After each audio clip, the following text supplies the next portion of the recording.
दिल्ली का जो माहौल चल रहा है उस पर क्या अपील करेंगे लोगों से? मैं सबसे पहले तो रमज़ान की मुबारकबाद दे रहा हूँ सबको, और सबसे सभी लोगों से मैं अपने इलाके के जितने भी लोग हैं सबसे शांति की अपील कर रहा हूँ। देखिए, कोई किसी भी तरीके की कोई अफवाह फैलाए, हमें किसी की अफवाह में नहीं आना।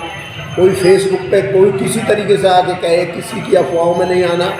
हमें शांत रहना है, शांति की अपील करनी है, एक दूसरे को समझाए, झूठी अफवाहों में ना आए। देखिए, कुछ लोग ऐसे हैं जो देश की हालत बिगाड़ना चाहते हैं, दंगा कराना चाहते हैं। हमें उन लोगों से बच के रहना है, हमें इस देश में रहना है तो हमें शांति बना कर रहना है। जिस तरह से आज जहांगीरपुर में बुलडोजर आ गया और फिर कल गिरफ्तारियाँ हुई, क्या कहेंगे दिल्ली पुलिस का रवैया और केंद्र सरकार? देखिए, ये कानून नहीं है हमारे देश का। हमारे देश का ये कानून है, जिसने गलती करी है, जो गलत काम कर रहा है उसको सज़ा मिलनी चाहिए। लेकिन ये नहीं है कि जो गलती कर रहा है डायरेक्ट उसका मकान आप बुलडोजर ला के गिरा दो। ये किसी कानून में, किसी संविधान में लिखा हुआ नहीं है।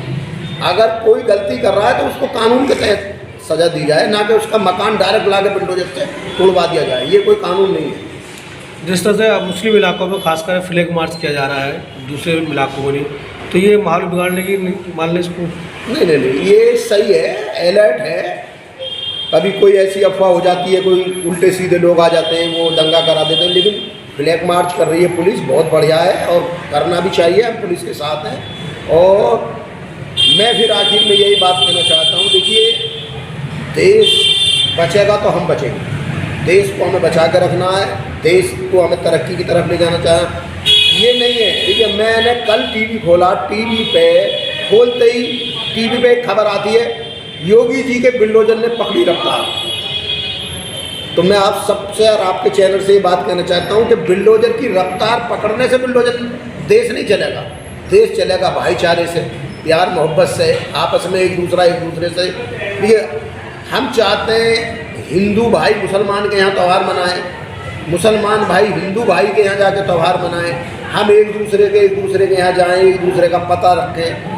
अब हिंदू हमारे यहाँ ना आएगा, हम हिंदू भाई के नहीं जाएंगे तो हमारा भाईचारा बनेगा कैसे? भाईचारा ही जब बनेगा जब हम आपस में प्यार मोहब्बत से रहेंगे। कहीं ना कहीं पुलिस प्रशासन की लापरवाही नहीं कि जो त्यौहार से पहले जिस तरह से मुस्लिम इलाकों में फ्लैग मार्च होता है, ऐसे हिंदू इलाकों में फ्लैग मार्च किया जाता है। फ्लैग मार्च सब जगह कर रही है पुलिस, और सही है, अच्छी बात है, फ्लैग मार्च कर रही है। कुछ लोग अफवाह फैला के कोई गलत कदम ना उठा दें इलाकों में, अच्छी बात है।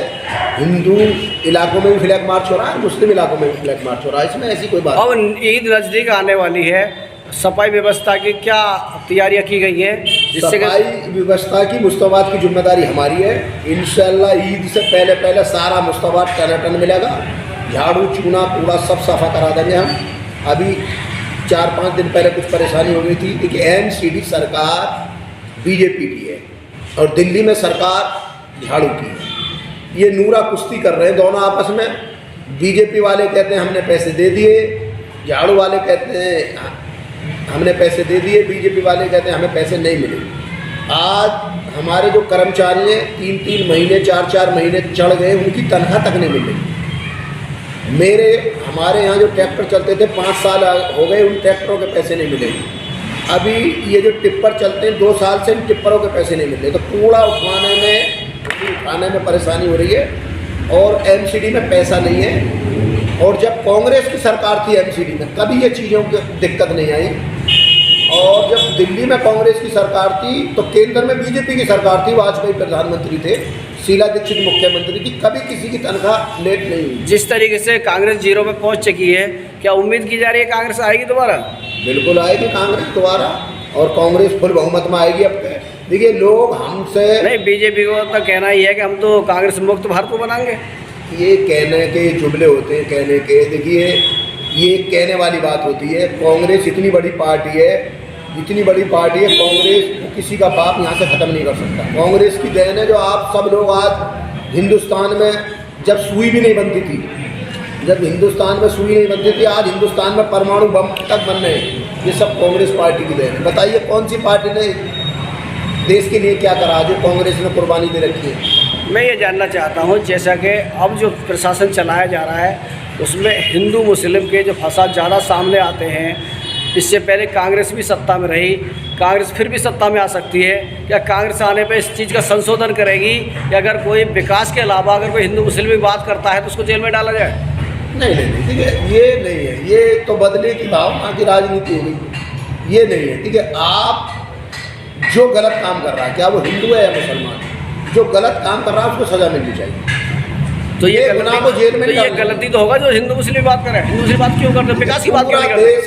पूरा देश आज हिंदू मुस्लिम, मंदिर मस्जिद, हिंदुस्तान पाकिस्तान, कब्रिस्तान शमशान घाट, पूरा देश इसी पर राजनीति चल रही है। लेकिन इसमें देश का नुकसान है। जब तक हम भाईचारे से नहीं रहेंगे, प्यार मोहब्बत से नहीं रहेंगे, हमारे पास कोई ऑप्शन नहीं, कोई रास्ता नहीं सिवा भाईचारे के अलावा। एक सवाल पूछ रहे थे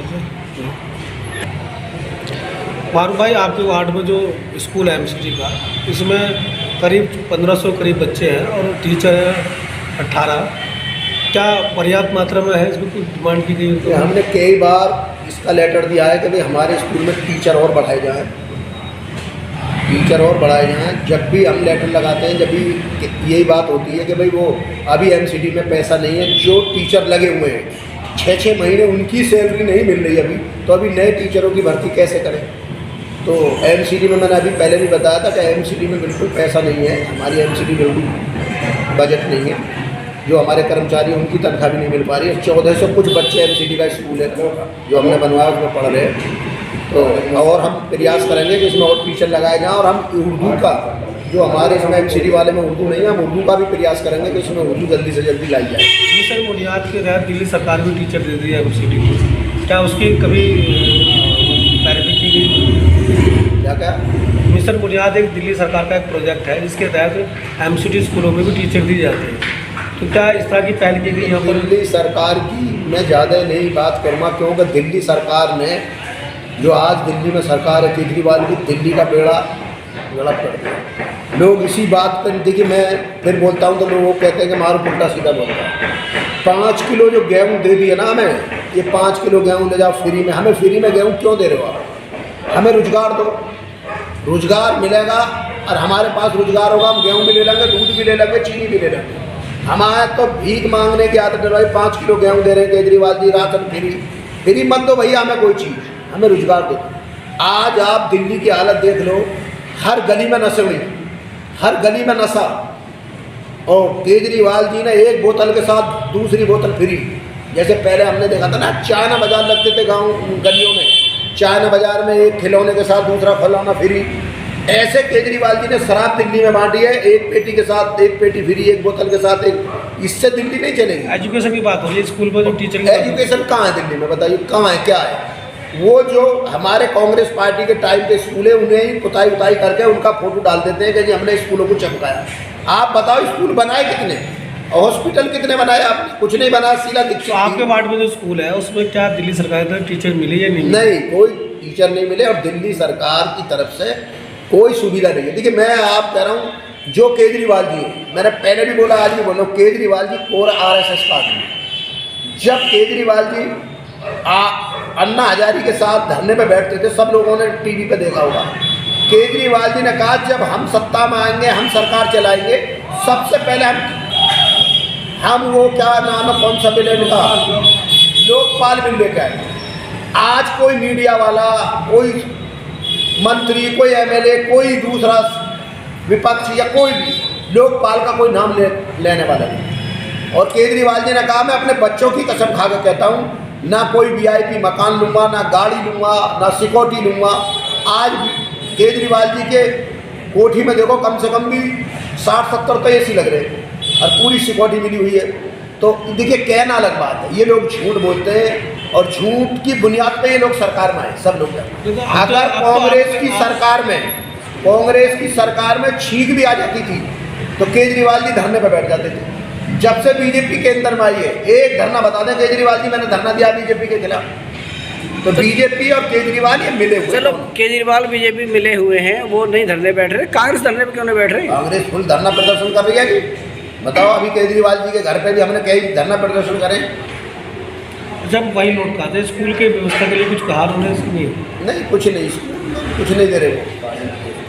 चलो छोड़ो, कुछ नहीं दे रहे।